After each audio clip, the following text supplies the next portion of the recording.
Okay, magandang araw po at panibagong vlog at panibagong updates na naman ang gagawin natin sa vlog ngayon. Okay, una, ito yung ating pag-uusapan ha.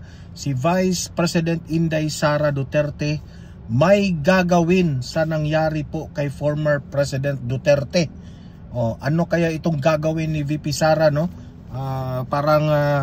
Hindi ito mananahimik itong si VP Sara hanggat hindi ito masusolusyonan itong nangyari po sa kanyang tatay na si former President Duterte. Ayan, aabangan natin yan. Ito, pangalawa nating pag-uusapan, mga DDS supporters, no, nagbabantay doon sa bahay ni former President Duterte. Actually, kahapon pa ito nagbabantay sila kasi po meron pong mga usap-usapan, no? Especially itong si Kitty Duterte na alarma po at humihingi ng tulong sa mga supporters ni Tatay Digong na magbantay doon sa kanilang bahay kasi meron raw planong i-raid ang bahay ni Tatay Digong. Ayan, ano ba yung raid na yan? Nakakulong na nga yan si Tatay Digong tapos i-raid nyo pa yung bahay niya, diba? Mamaya pag-usapan natin yan. Heto, Vice President Inday Sara Duterte, siya po ay hindi takot na dadalo sa preliminary investigation. Ito yung patungkol sa banta case, no? Kung matatandaan natin, sabi ni VP Sara na kapag ako ay magurgor at ginurgor nila, ay meron na po akong taong inutusan na gurgurin rin sila. Di ba? Mamaya pag-usapan natin yan kasi handang-handa na si VP Sara na pumunta doon sa prelim investigation. Ito, Senator Amy Marcos, no? Binuking ang kanyang kapatid na si Marcos Jr., no? Patungkol dito sa pag-aresto kay Tatay Digong. Mamaya i-play nating video na yan at pag-usapan natin yan. Ito, Duterte nagpapasalamat sa kay Senator Amy Marcos. Ayan. At heto pa, ito yung mahigit na ito yung matindi na balita, no? Itong si itong si Gwen Garcia, no? Itong si Gwen Garcia po ay alam naman natin nagti-trending ito dahil sa kanyang suspension, okay? At ito ay hindi matanggap-tanggap ni Bongbong Marcos. Okay?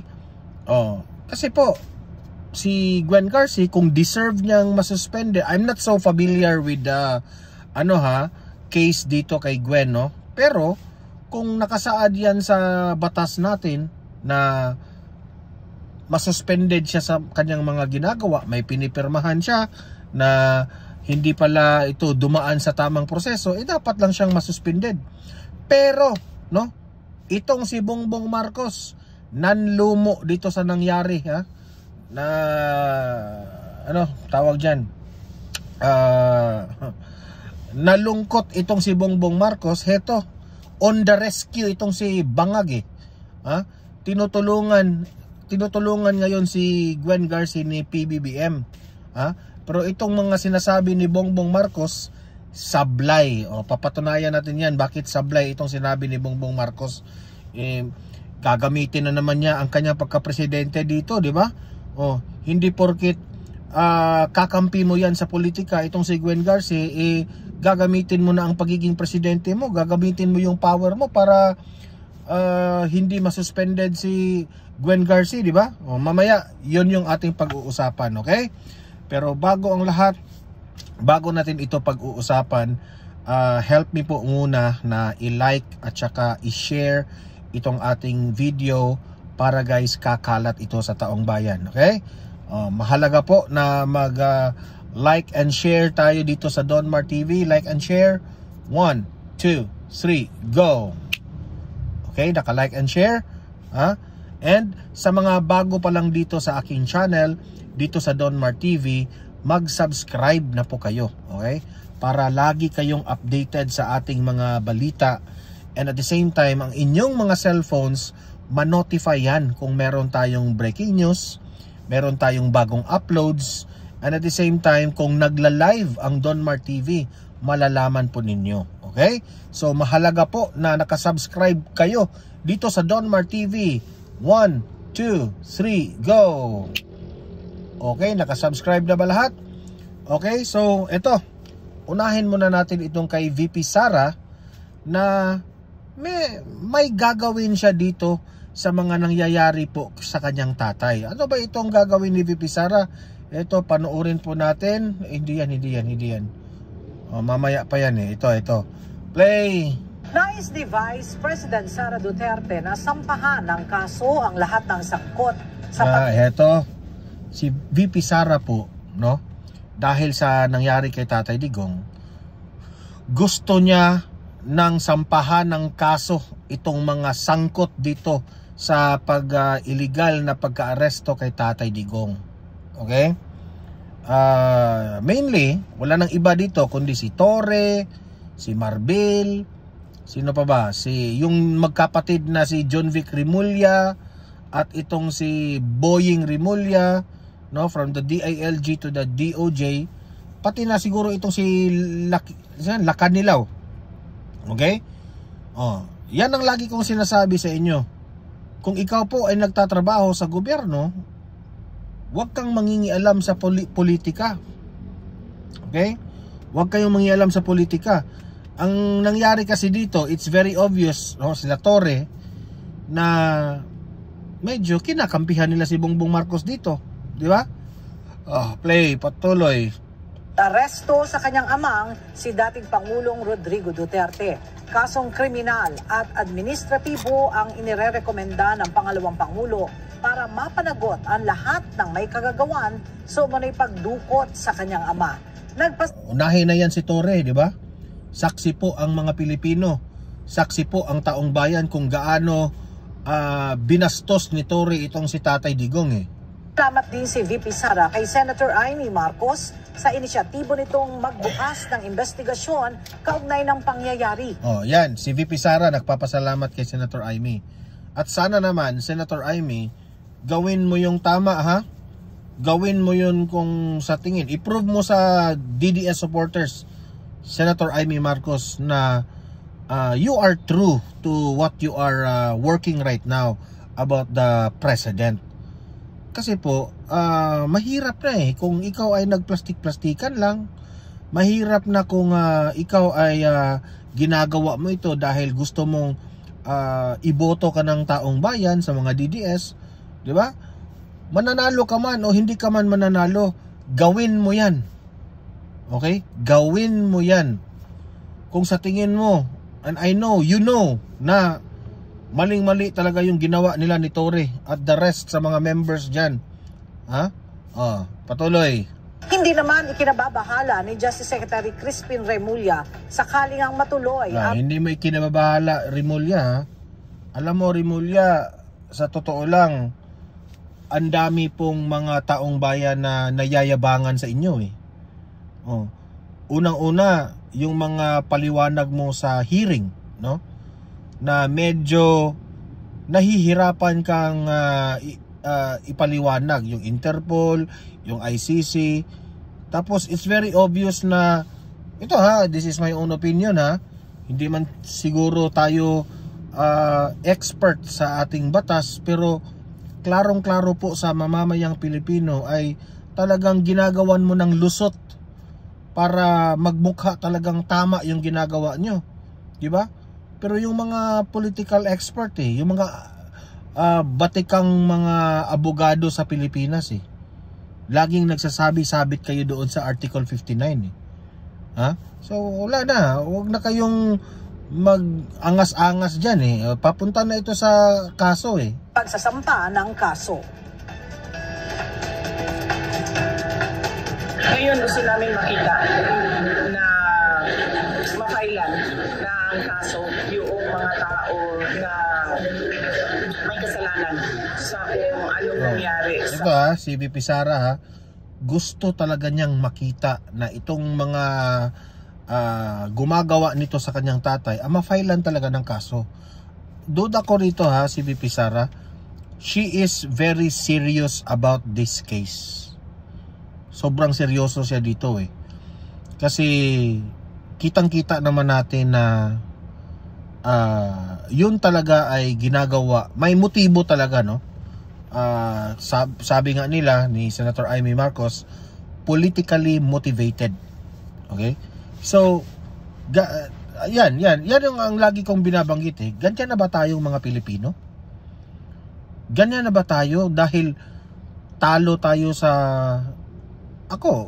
duda ako ha, na mismo sila ay napapansin na nila na medyo tagilid ang eleksyon na ito eh. Tagilid in the sense na kitang-kita nila sa mga surveys na sila po talaga ay mahina, no? Mahina ang kanilang at saksi sila ha sa nangyaring sa birthday ni Tatay Digong na lumalabas na talaga yung tao at galit na galit at ang isinisigaw ng taong bayan ay ibalik ang mga Duterte. 'Di ba? So dahil ba diyan nagpapanik na sila, ha? Gagawa na lang sila ng paraan na arestuhin, i-impeach dahil hindi nila matalo itong mga Duterte sa normal na proseso dito sa eleksyon 'di ba? So nakakahiya po. Ganyan na ba tayong mga Pilipino? Sa pagkakaalam ko, ang mga Pilipino po ay lumalaban ng patas. Ha? Pero kung meron tayong mga politicians na minamadali, sabi nga ni Jimmy Bundok, galing ako doon sa rally, no? Sabi ni Jimmy Bundok, ang problema nitong administrasyon na ito ay lahat ng bagay ay minamadali. Hindi pa nga 2028 election ha, pero talagang trinabaho na nila si VP Sara dahil alam nilang si VP Sara po ay mananalo sa 2028. Hindi nila yan matanggap-tanggap, natalo sila eh. Kaya gaganyanin lang nila itong mga kalaban nila. Nakakahiya, sa totoo lang, sobrang nakakahiya. Pagdungkot kay Pangulong Rodrigo. Opo, unang-una nagpapasalamat ako kay Senator Amy dahil binuksan niya ang pag-uusap kung ano ang ginawa nila, anong mali na ginawa nila kay Pangulong Duterte, ang pangingid na ngayon kung sasabihin ng administrasyon na hindi yun nila ginawa at hindi yun political ang pagkuha nila kay Pangulong Duterte. Dapat nakikita natin na may mga kaso ang mga tao ito. Ginawa namin yung dapat gawin. At ginawa nyo ang dapat gawin. So ang dapat gawin, arestuhin si Tatay Digong. Kasi dihado na ang iyong amo. 'Di ba? Remulla. Alam naman natin na Pilipino si Tatay Digong eh. Kung may kasalanan siya dito sa Pilipinas, dito siya kakasuhan. Dito lilitisin yung kaso na yan. Bakit kailangan yung dalhin doon sa The Hague, Netherlands, sa ICC? Kasi, hindi kayo lumalaban ng patas. Alam ninyo na hindi kayo uubra kung dito yan sa Pilipinas eh. Ito lang ang aking analysis ha. Kayong mga loyalista, kayong mga nagpaplano na tumakbo sa 2028 ha, kahit ngayong 2025, kayong mga nagpaplano, mga kaalyado ni Bongbong Marcos, ito lang yung masasabi ko, hindi na kayo mananaig. Ang taong bayan po ay alam kung sino po ang dapat iboto. Yang mga ayuda-ayuda nyo, yung mga 20 pesos per kilo na bigas ninyo na ipinagmayabang ninyo, hindi na po mauuto ang taong bayan sa mga ganyan ninyong gimmick. Di na. Gusto namin yung pagbabago na hindi yung iboboto ka namin dahil tumutulong ka sa mga ayuda. Iboboto ka namin dahil nakakatulong ka, binigyan mo kami ng pera ng mga cash assistance. Hindi ganoon. Because at the end of the day, yung pera na yan na umiikot na ipinamimigay ninyo Pera rin yan na taxpayers money. Di ba? Gusto namin yung kandidato na may malasakit, tunay na nagsiservisyo, palalaguin po ang ekonomiya, palalaguin po ang mga magsasaka, kung ano man ang ibigay ng mga makinarya sa mga magsasaka. Ganun yung kailangan naming politiko. This is the best, to our best judgment, what's good for the country is what we do.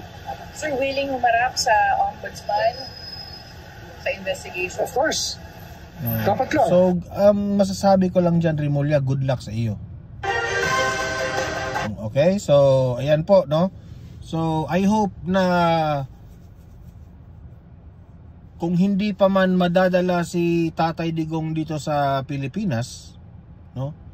But he will find justice na itong mga taong ito ay makasuhan at makulong sa kanilang ginagawa kay Tatay Digong.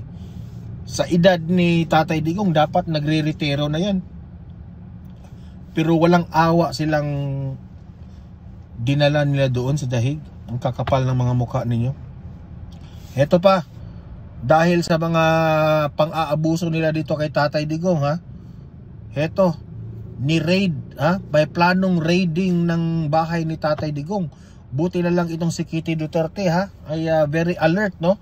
Kaya nagpapasalamat tayo sa mga supporters ni Tatay Digong at nakabantay doon sa bahay nila. O heto, panoorin natin. Gadis, ano ang sitwasyon ngayon dyan? May security forces nga bang dumating? Ani, may ilang mga supporter ni former President Rodrigo Duterte ang piniling manatili at magbantay sa labas ng kanyang bahay dito sa Davao City dahil nga sa sinasabing gagawing raid o search ng PNP. Sinabi nitong naka-document ang lahat at kinukuha nila ang mga pangalan na sangkot. Ito ang naging pahayag ni Congressman Pulong Duterte. Nalaman ng mga Davaoenyo ang umano'y surprise raid sa mga bahay ng dating Pangulo mula sa Facebook Live ng isa sa mga supporter at volunteer. I'm very, very mad because why does it have to be like this? Alam mo yun? But I am very proud na mas in ordinary Davaoenyo, I woke everyone up because that's what Kitty said, call for help. And the only thing that I can do and I can think of was just go live and ask for help.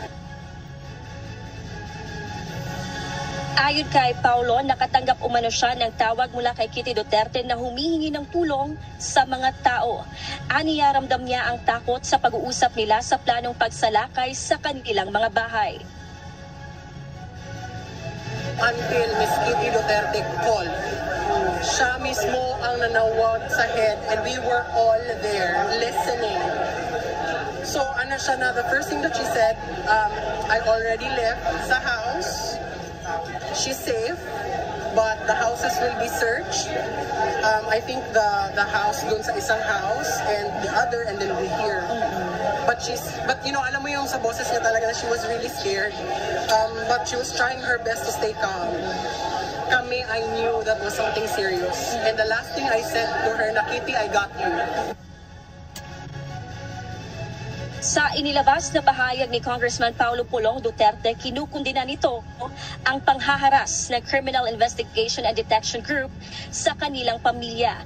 Aniya 30 CIDG operatives at 90 staff personnel mula sa Luzon ang dumating sa Davao. Ani, gaya ng ating nabanggit kanina, sinabi ni... kaduda-duda na kasi, di ba? Kasi nangyari na po yan yung haka-haka na merong mga pulis na dumating sa Davao dahil aarestuhin si Tatay Digong, di ba? So ngayon naman, meron na namang mga chismis na meron na namang mga PNP na dumating sa Davao. At buti na lang na itong si Kitty Duterte ay tumawag kaagad ng saklolo. Okay? Ako, duda ako rito I think totoo ito na i-raid sana ha. Ito ha, this is my own opinion already ha. This is my own analysis. Duda ako rito, talagang plano talaga nilang i-raid, redain yung bahay, mga bahay ni Tatay Digong, ha?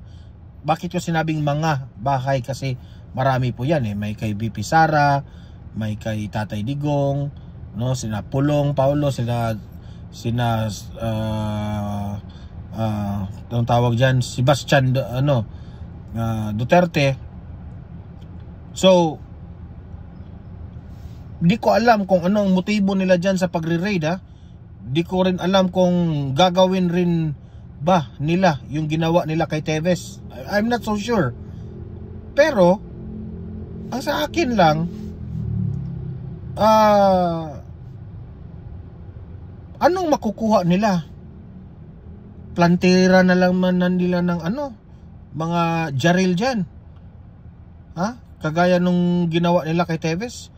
Ano ba, plantera nila ng droga para magmukhang magmukhang may kasalanan si Tatay Digong. Ako lang naman po ay nagtatanong, ha? Raid, hindi imposible yan sa administrasyon ngayon. Hindi imposible yan. Kaya nga sabi ko sa inyo, nakakatakot na itong administrasyon na ito, eh. Di ba? Siguro nabulabog, nalalaman, ayan, hindi natuloy. So yun lang ang aking mai-advise sa mga kapwa supporter ko dito sa mga DDS, na bantayan nyo na ng maigi ang mga bahay ni Tatay Digong, ha? Mga bahay ni Tatay Digong. Dati na yung sinabi ni VP Sara, yung last month, no? Yung bago lamang na aresto si Tatay Digong. Sinabi na yan ni VP Sara, wala na tayong magagawa kung i-raid nila ang mga bahay natin at plantiran nila ng masama na ebidensya. Sabi ni VP Sara, kunin nyo na lang yung mga valuables dyan sa bahay natin. O kung meron mang mga alahas, kung meron mang mga valuable things dyan sa bahay ni Tatay Digong, yun na lang siguro ang itatago natin. Kasi baka nanakawin pa, di ba? Hindi natin alam. Tayo lamang po ay nag-dictate, no, kung ano ang magiging posibleng mangyari. Kasi mismo ako, hindi ko maiintindihan bakit dapat pang raidin si Tatay Digong. Ano pa bang kulang? Nakadetain na nga doon sa dahig. Nakulong na doon. Ano pa bang gusto nyo?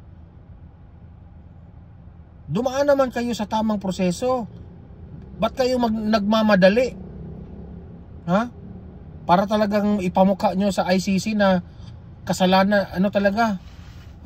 Salarin talaga itong, may malaking salarin talaga itong si Tatay Digong.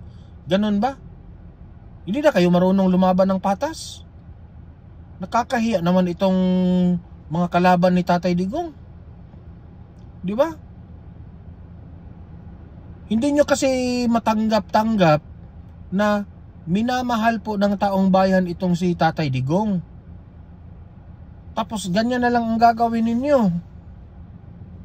Sino na naman ang may utos niyan? Sa pag-raid-raid na yan, sino na naman ang may utos? Kayo ring mga pulis, kung alam nyong mali, ba't naman kayo susunod? Di ba?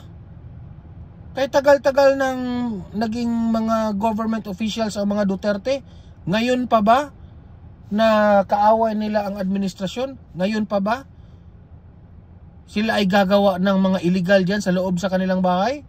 Imposible naman yan. Di ba? Ginawa nila yan kay Teves, di ba?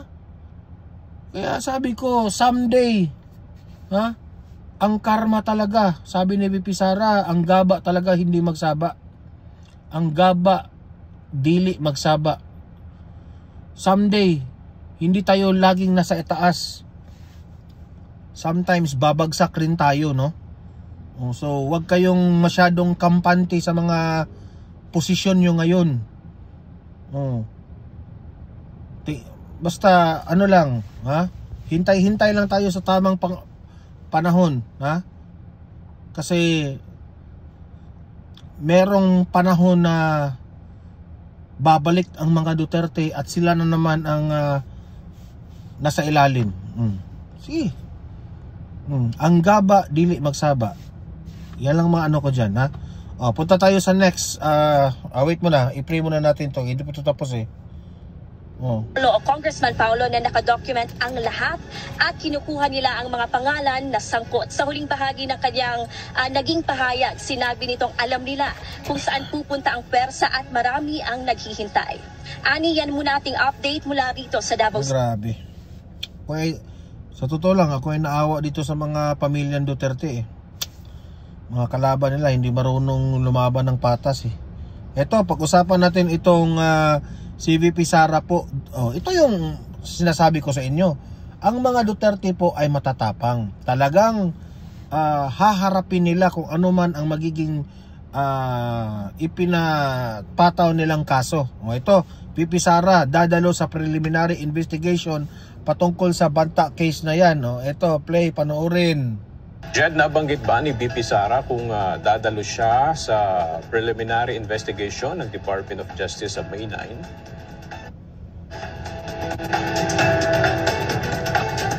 Agad sa isang ambush interview kagabi sa Cagayan de Oro City, sinabi ni Vice President Sara Duterte na dadalo siya sa preliminary investigation ng Department of Justice kaugnay ng reklamong isinampa ng National Bureau of Investigation laban sa kanya. Preliminary investigation ay ukol sa mga paratang laban kay Vice President Sara Duterte na may kaugnayan sa mga kontrobersyal niyang pahayag noong November 2024. Ito ay sa umunoy bantang binitawan ng Vice Presidente laban kina Pangulong Ferdinand Marcos Jr., First Lady Liza Marcos at House Speaker Martin Romualdez kung siya ay mapatay. Kaya't matapos kumpirmahin ng pangalawang Pangulo na nakatanggap siya ng summon mula sa Office of the Prosecutor, inihayag rin niya na siya ay dadalo sa investigasyon naman ng Department of Justice kaugnay ng reklamo laban sa kanya. Yes, nagkausap na kami ng aking abogado with regard to sa counter-affidavit. Natapos na lang namin. At mag-appear ako dahil kailangan ko mag-appear. Noong November 29, 2024, una siyang inimbitahan sa investigasyon ng National Bureau of Investigation pero hindi dumating si Vice President Duterte. Ayon sa kanyang abogado, humingi siya ng reschedule dahil kailangan niyang dumalo sa isang House Committee hearing kaya ipinagpaliban ng House ang hearing nila para bigyan siya ng chance makadalo sa NBI probe. Ngunit kahit na-reschedule na ito noong December 11, 2024, hindi pa rin dumalo ang bise o hindi pa rin dumating ang bise at isinampa na lang ng NBI ang reklamo base sa mga ebidensyang mayroon sila. Nakatakda naman ang preliminary investigation ng Department of Justice sa Maynila sa darating na May 9 alas 2 ng hapon. Hanggang ngayon, nag-iikot si Vice President Sara Duterte. Ang mga senador na bahagi ng senatorial slate ng kanyang ama na si dating Pangulong Rodrigo Duterte at aabangan natin ang mga susunod niya pang aktibidad sa mga susunod na araw. Ayan muna update, balik sa iyo, Aga. Alam nyo no, I am very confident na ma-dismiss itong preliminary investigation na ito. Kasi it's very obvious naman eh. Kung si VP Sara po ay kung binabantaan niya itong mga presidente, first lady at ito si Martin Romualdez, bakit naman niya siguro sasabihin in front of the camera in public, di ba? Utak-utak rin. Walang sapat na baseless eh. Kaya nga sabi ko, hindi mangyayari yan, yung pagbabanta na yan. Kasi sinabi po ni VP Sara, parang sinabi rin ni VP Sara, wag nyo akong gurgurin. Kasi kung gugurgirin nyo ako, magugurgurin kayo. 'Di ba? So ito sa akin lang, hindi naman tayo expert sa mga batas na yan, pero I'm very confident enough no na madidismiss itong case na ito. Okay? So, ayan, siguro sa tingin ko itong mga sa NBI na ito, talagang yan ang naman eh. Bakit kakasuhan nyo si VP Sara?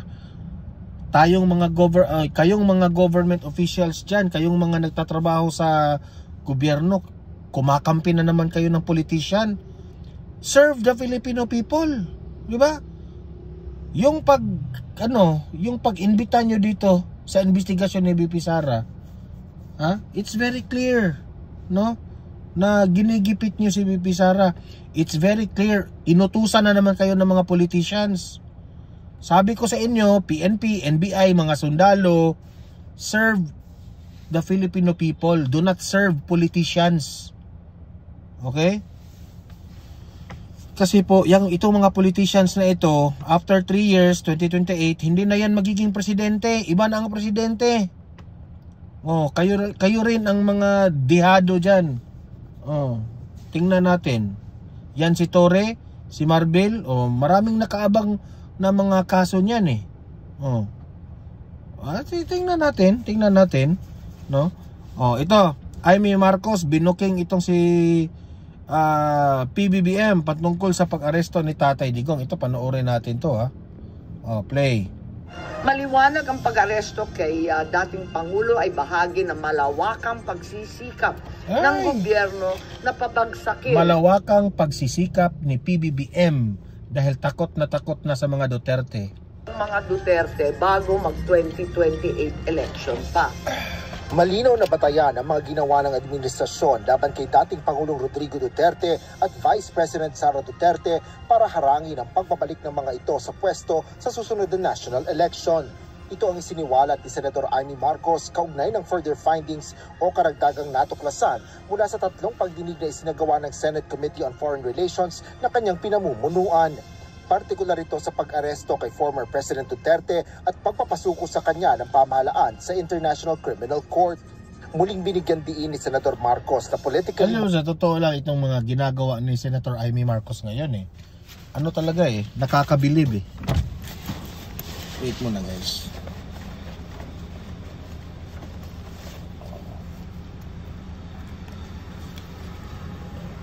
Thank you. Yan, nagbayad muna ako sa iniinom kong kape Ito Ito si Senator Amy Marcos nakakabilib itong mga ginagawa niya ngayon. Sa totoo lang. Kasi kung alam niyo kung mapapakulong niya itong si Torre, si Marbel sa ginagawa niya itong mga investigation na ito, matatawag talaga nating totoo talaga ang kanyang move na ito. Di ba? Pero tingnan lang natin kasi hindi rin naman papayag ang kanyang kapatid na si PBBM, no? Yan nga sabi ko, I hope itong sina Marbel at itong Torre, si Remulla, itong mga Remulla na ito ay matuto kayo. Dahil dyan, kayo yung dihado dyan si Bongbong Marcos. Ano yan anong tawag dyan? May immunity yan Kayo wala pwede kayong makasuhan alam nyo naman, magastos rin. Kukuha na naman kayo ng mga abogado para ipagtanggol nyo ang mga sarili ninyo. Wag nyo sabihin, gagamitin nyo ang pera ng taong bayan para sa mga expenses ng mga kakasuhan kayo. Kaya sabi ko sa inyo, huwag kayong kumampi sa mga kandidato. Di ba? Activated ang pag-aresto sa dating Pangulo na bahagi ng whole of government effort para pabagsakin ang mga Duterte. Sa bahagi ng action plan, how to attack, tinukoy ng ilang ahensya ng gobyerno, kabilang ang PNP, Kamara ng Kinatawan, sa nakipagtulungan ng dating Senador Antonio Trillanes upang tulungan ng... Pati yan si Trillanes, kung pwede yung makasuhan yan, kasuhan nyo rin, Senator Amy. ICC prosecutor makakuha ng warrant sa pag-aresto ng dating Pangulo. Dahil nananatiling banta si Vice President Sara Duterte, sinabi ni Senator Amy Marcos na nagsagawa rin ang Kongreso, partikular na ang House Quadruple Committee of QuadCom ng investigasyon sa confidential fund upang ma-impeach ang pangalawang Pangulo. Yan naman. Yan ang ano nila. Yan naman ang kanilang panlaban rin kay VP Sara Yung walang tigil na impeach na confidential funds na yan Sinabi nga yan ni Jimmy Bundok trillion po ang mga inutang ng bansang ito sa pamumuno po ni PBBM. Bilyon-bilyon po ang mga questionabling mga anomalya sa administrasyon na ito na tinatanong ng taong bayan. Yung sa GAA, o ano pa ba, yung sa PhilHealth, ha? Ang dami. Bilyon-bilyon. Bakit kayo nagtitiis dyan sa 125 million o 150 million na confidential funds ni VP Sara? Ha? Kung titimbangin mo yan, nice. Thank you. Oh, di ba? Kung ikukumpara mo yan, oh, let us say, sige, matutuklasan na si VP Sara ay nangungurakot ng 150 million. Okay, sige, nangungurakot si VP Sara ng 150 million sa mga script niyong yan. How about these billions of pesos that is questioned now by the Filipino people? Billion, ha? Billion. Wala sa katiting itong mga akusasyon nun kay VP Sara. Pinagtuunan nyo talaga ng enerhiya, ha? Pawis at singot itong confidential funds na kay liit-liit kumpara sa mga billion-billion yung mga questionable na mga budget. Di ba? Ang kakapal naman ng mga mukha ninyo.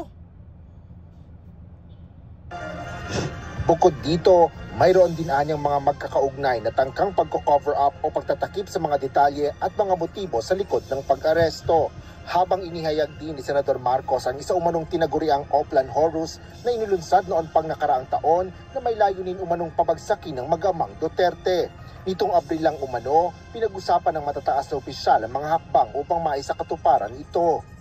Binanggit din na nakuha ang kinakailangan boto para sa impeachment ni VP sa pamamagitan ng paggamit ng tinatawag na soft projects katulad ng AIX, AKAP at TUPAD. Ay nako. Doon naman sa bahaging following strategies and moves, tinukoy na kailangan pabilisin ang impeachment ni VP Sara at makakuha ang boto sa Senado sa pamamagitan na naman ng pamimigay ng proyektong for later release or ganyan na lang ba ang kaya ninyo? I-impeach nyo na lang si VP Sara dahil hindi nyo matalo-talo sa eleksyon? Boo! Nakakahiya kayo. Mahiwagang FLR bilang gantimpala sa tamang bumotong mga senador. Agad namang pinabulaanan ni Pangulong Ferdinand Marcos Jr. ang isiniwalat ng kanyang kapatid. Everyone's entitled to their opinion. I disagree. Bukas naman. You disagree, ha? Eh sa bagay, ano? You disagree na nakasaad yan sa ating konstitusyon? Ha? Hinihiring nga yan eh. Dumaan yan sa proseso Bongbong Marcos, but you disagree? Sampal yan sa mga taong bayan eh. Yung ginagawa mo. Pinoproseso nga yan eh. Nandyan yan sa Senado, hinihiring at natuklasan sa Senado na illegal nga ang pag-aresto kay Tatay Digong. And you disagree? Ha? Ang kakapal naman namang mukha mo. Di ba?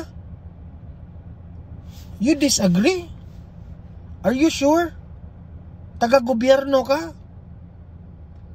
You disagree na dumaan ito sa tamang proseso?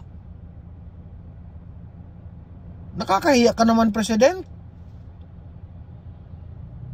Di ba? And you are agreeing that nag-agree ka na si Tatay Digong ay nandoon sa ano? Sa The Hague. At alam mo na marami kayong nilabag na mga batas. Nasa tamang utak ka ba, Mr. President? Yan ang tanong ko. Si Interior and Local Government Secretary John Vic Remulla sa rekomendasyong iakyat sa Ombudsman ang issue sa pag-aresto sa dating Pangulo. I'm happy that she believes in due process. Unlike the people that she's... Kaya nga, due process yung ginawa ni Senator Amy sa ano? Bakit hindi nyo rirespetuhin yan? Di ba? Due process yung ginawa ni Amy sa Senado. Hinihiring nila. And they found out there are irregularities sa mga ginagawa ninyo. Ano pa bang kulang doon? At least she wants to go through the due process of how charges are filed and how guilt is asserted. Asher Kadapan Jr. Ito pa, ito patungkol pa rin dyan, ha? Play.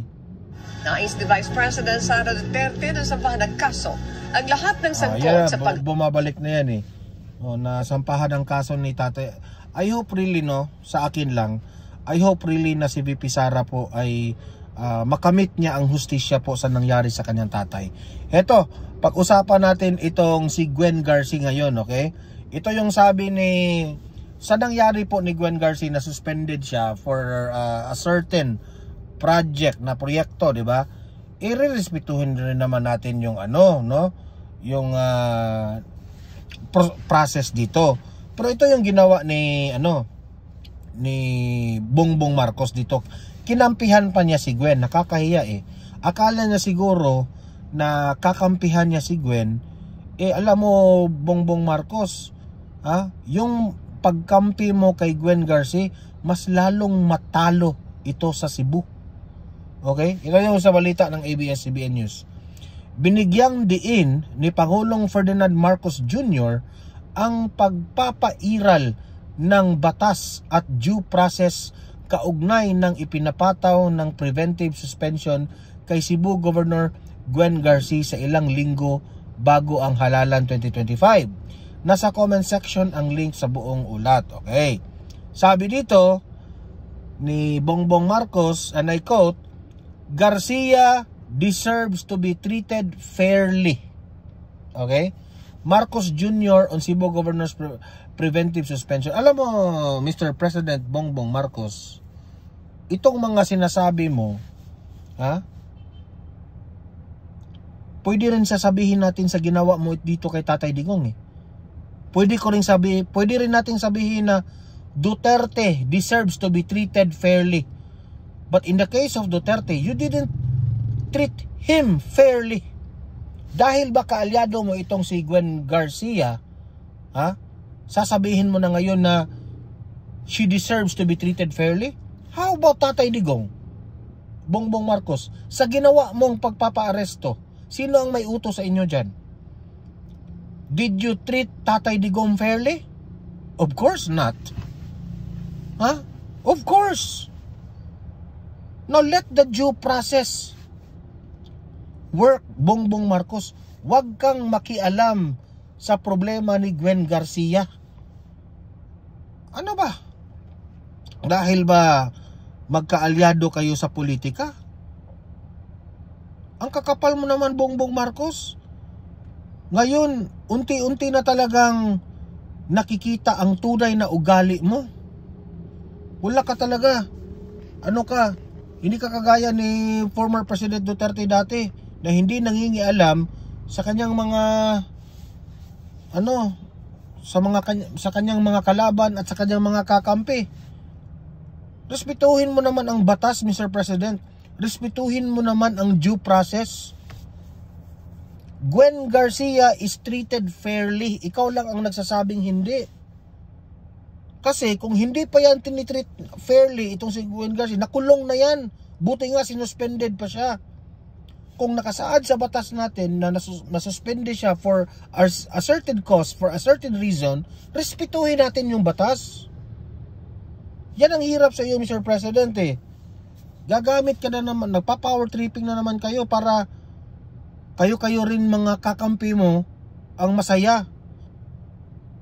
Yan ang sinasabi ko sa inyo.